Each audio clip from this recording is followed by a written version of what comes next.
اعوذ باللہ من الشیطان الرجیم، بسم اللہ الرحمن الرحیم۔ السلام علیکم۔ حرکت بجنت الفردوس، جنت الفردوس کی طرف روانگی۔ میں اس کائنات کی حد سے گزر گیا اور میں نے بے جہان کے اندر قدم رکھا۔ یہ جہان دائیں بائیں اور دن رات کے بغیر تھا۔ وہ جہان دیکھ کر میری سمجھ کا چراغ گل ہو گیا۔ معنی کی ہیبت سے یارائے الفاظ نہ رہا۔ جان کی باتیں آب و گل کی زبان سے ادا نہیں کی جا سکتی۔ پرندے کے لیے قفس کے اندر پرواز کرنا بہت مشکل ہے۔ ذرا اپنے دل کے جہان پر نگاہ ڈال تاکہ تیری بصارت اپنے نور سے روشن ہو جائے۔ دل کیا ہے؟ بے رنگ و بو اور بے چار سو جہان۔ دل ساکن بھی ہے اور ہر لحظہ سیار بھی۔ یہ کیفیات اور افکار کا جہان ہے۔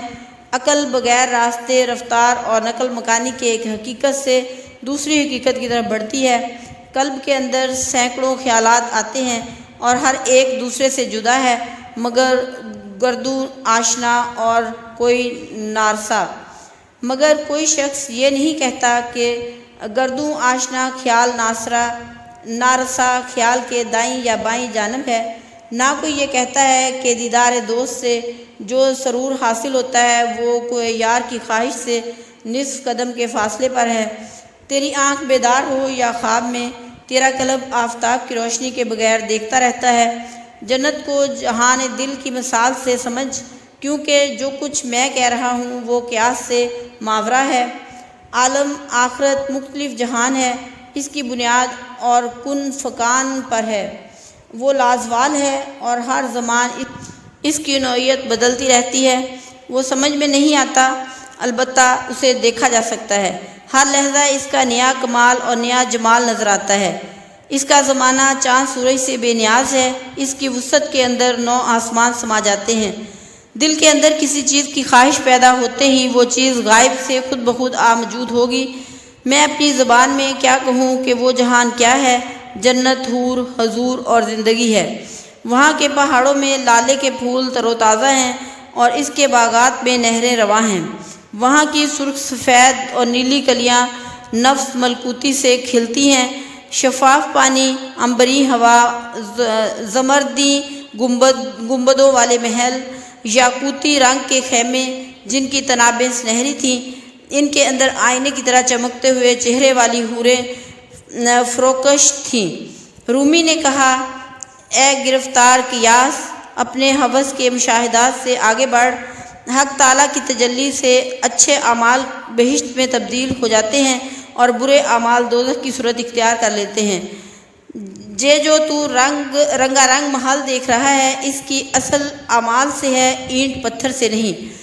جنہیں تو کوثر، گلمان اور حوریں کہتا ہے، وہ عالم جذب سرور کے جلوے ہیں، جہاں کی زندگی بس دیدار جمال ہے، دیدار اور گفتار کا ذوق۔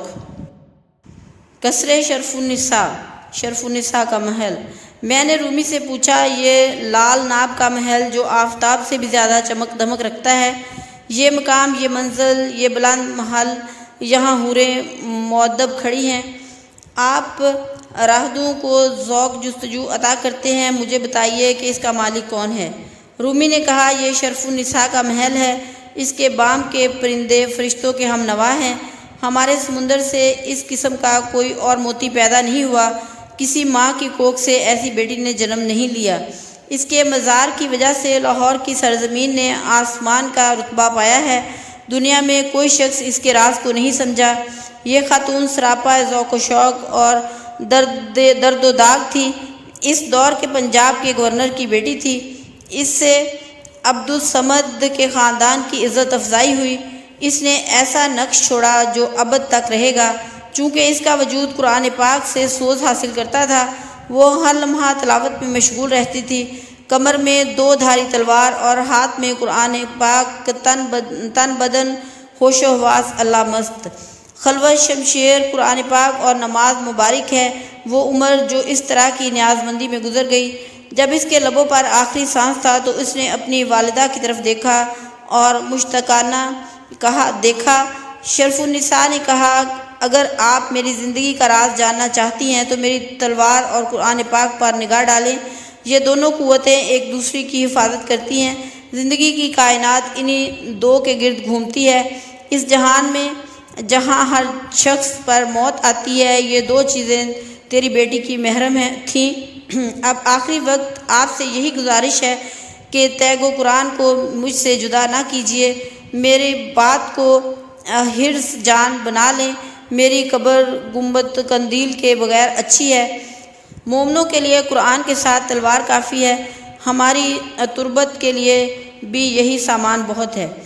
اس زرعی کعبے کے نیچے برسوں اس کے مزار پر شمشیر قرآن رکھے رہے، اور اس طرح اس جہان بے ثبات کے اندر اس کا مرکز اہل حق کو زندگی کا پیغام دیتا رہا، یہاں تک کہ مسلمانوں نے اپنے ساتھ کیا جو کچھ کیا اور گردش دورہ نے ان کی بساط لپیٹ دی۔ اللہ تعالیٰ کے بندے غیر اللہ سے ڈرنے لگے، شیر مولا نے لومڑی کا پیشہ اختیار کر لیا۔ مسلمان کے دل سے سیماب کی آب و تاب اضطراب جاتا رہا، تو خود جانتا ہے پھر پنجاب پر کیا گزری۔ سکھ اس کے مرکز پر سے قرآن پاک اور شمشیر اٹھا کر لے گئے اور پنجاب میں مسلمانی ختم ہو گئی۔